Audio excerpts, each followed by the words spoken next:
महाराष्ट्र सरकार ने हिंदी भाषा परीक्षा को स्थगित करने का ऐलान कर दिया है और मराठी भाषा मंत्री उदय सामंत ने फैसला भाषा विभाग के सचिव से विस्तृत चर्चा के बाद लिया है।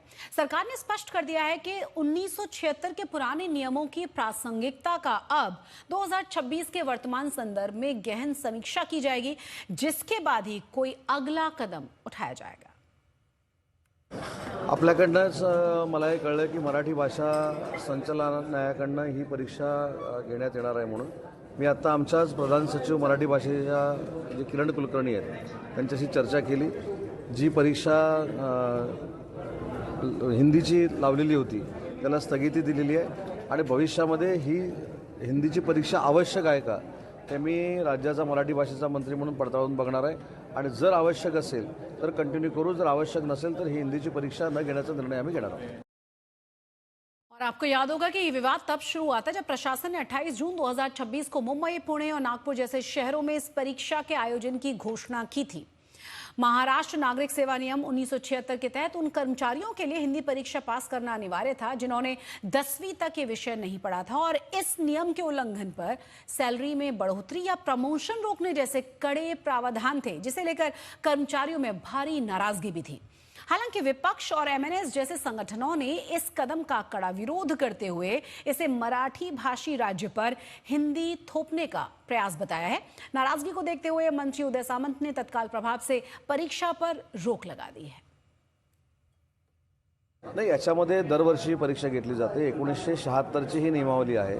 1976च्या नियमावलीमध्ये मराठी भाषे अंतर्गत भाषा अंतर्गत ही हिंदीची परीक्षा घेतली जाते, परंतु आपण पत्रकार म्हणून जे माझ्या निदर्शनास आणून दिलं मी तात्काळ ती माहिती घेतली आणि त्या परीक्षेला मी स्थगिती दिलेली आहे आणि त्याच्यानंतर 1976चे नियम नक्की काय आहेत हे मी स्वतः तपासेन आणि ती खरोखरच आताच्या जगामध्ये 2026ला त्या परीक्षेची आवश्यकता आहे की नाही हे आम्ही पडताळून बघू आणि ते अनावश्यक असेल तर नक्की ती सिस्टीम माहिती आम्ही बंद करू। मराठा राजाओं के वंशजों ने बॉम्बे हाई कोर्ट में एक जनहित याचिका दाखिल की है, जिसमें एनसीईआरटी की 8वीं क्लास की किताब में मराठा साम्राज्य के नक्शे को फिर से लगाने की मांग की गई है। अब इस पर सियासत तेज हो गई है।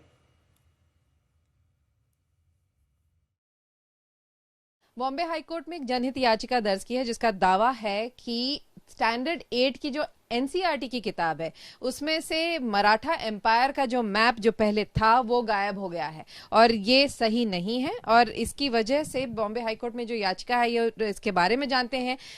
ये क्या आप कह रहे हैं कि अचानक से ये मैप गायब हो गया है और इससे तकलीफ क्या है? इससे तकलीफ मराठा एम्पायर की जो सब फैमिलीज है, मराठा लोग है, मराठा जो वॉरियर्स है, जो इस बात के लिए महाराज छत्रपति शिवाजी महाराज के सब जो थॉट्स है उस पर जो सब पूरे ऑल ओवर इंडिया में जो मराठा लोग हैं, हर जाति के धर्म के लोग जो लड़े मराठा रिजिम के अंडर, उनके लिए बहुत हानि क्षति है।